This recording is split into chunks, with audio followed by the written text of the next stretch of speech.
नमस्कार दोस्तों, welcome back to my channel.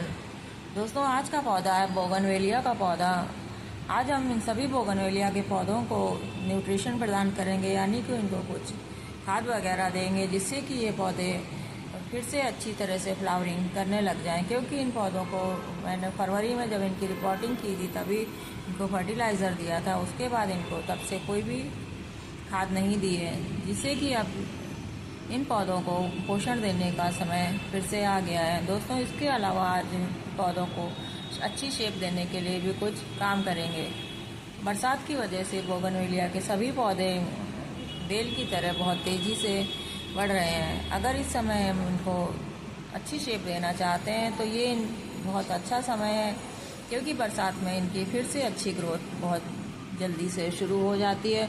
और हम समय समय पर इनकी कटिंग करके हम इनको एक छोटे से पेड़ का आकार दे सकते हैं, जिससे कि ये पौधे देखने में बहुत ही सुंदर लगते हैं। दोस्तों, ये पौधा मेरा अभी 3-4 महीने पहले का ही है, और अब बरसात का पानी पड़ते ही इसकी ग्रोथ आप देख सकते हैं कि कितनी ज़्यादा तेज़ी से इसमें ग्रोथ हो रही है। अगर इसको इस समय हम कटाई नहीं करेंगे तो ये पौधा इसी तरह से बेल के रूप में बढ़ता रहेगा।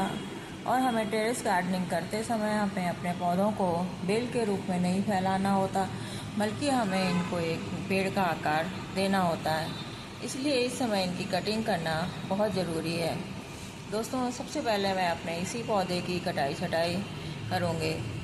दोस्तों, बोगनवेलिया एक बहुत ही खूबसूरत पौधा है और ये बहुत ही कम देखभाल में चलने वाला पौधा होता है। इस समय आप इसको नर्सरी से ला करके अपने गार्डन में शामिल कर सकते हैं।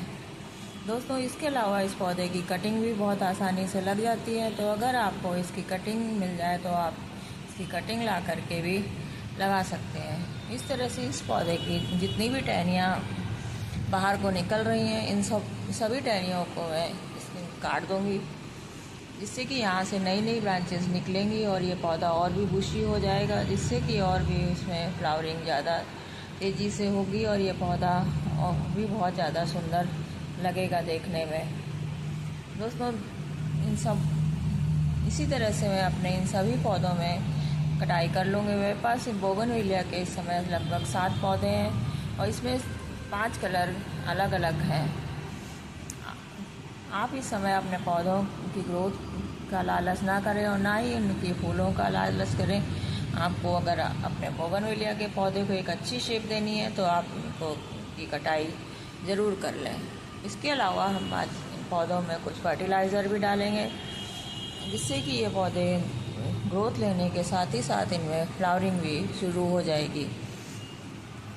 दोस्तों, आज इनमें हम जो फर्टिलाइज़र देंगे उसके बाद हमें दिसंबर तक इन पौधों में कोई भी फर्टिलाइज़र देने की ज़रूरत नहीं पड़ेगी और इसी फर्टिलाइज़र से हमारे ये पौधे अच्छी तरह से फूल देते रहेंगे। अब आप देख सकते हैं कि इस पौधे की शेप काफ़ी अच्छी बन गई है और इसकी जैसे जैसे इसमें नई ग्रोथ होती जाएगी हम इसकी कटिंग करते जाएंगे। दोस्तों, अगर आपका पौधा लेगी है, यानी कि उसकी टहनियाँ बहुत ज़्यादा कमज़ोर हैं, तो आप इस तरह से एक लकड़ी का सहारा दे करके भी उसको बांध सकते हैं, जिससे कि आपका पौधा सीधा खड़ा रहे और वो नीचे की तरफ झुके नहीं, जिससे कि पौधा सीधे ऊपर की ओर बढ़ेगा।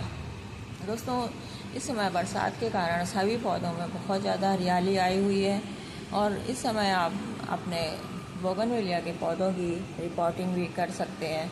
अगर आपके पौधे रूट बाउंड हैं या आपने काफ़ी समय से उनकी रिपोर्टिंग नहीं की है तो आप उनकी रिपोर्टिंग इस समय कर लें।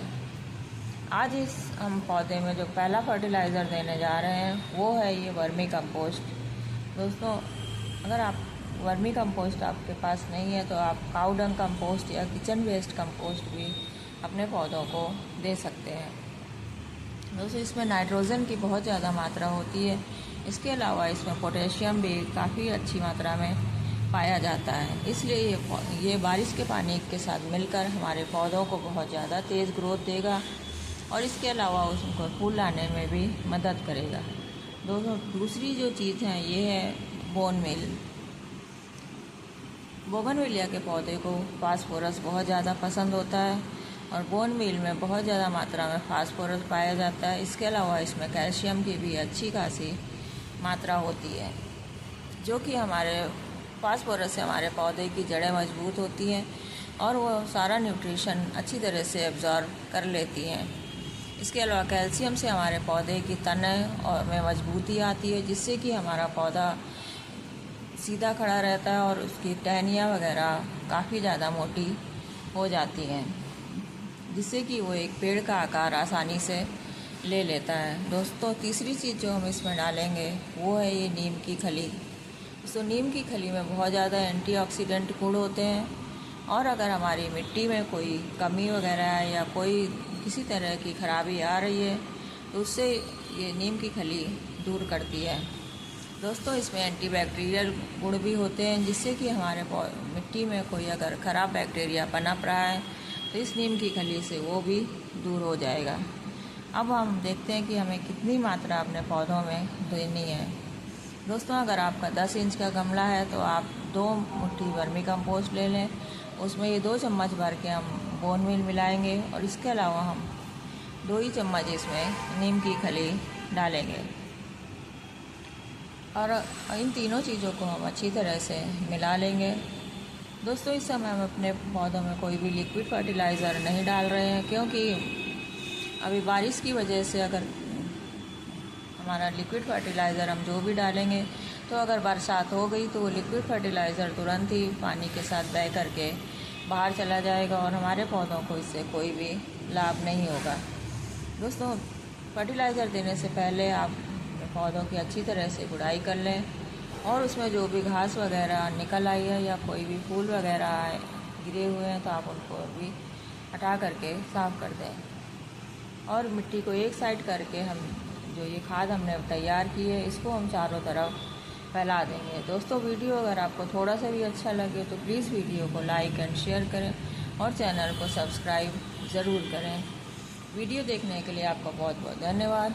Thanks for watching. नमस्कार।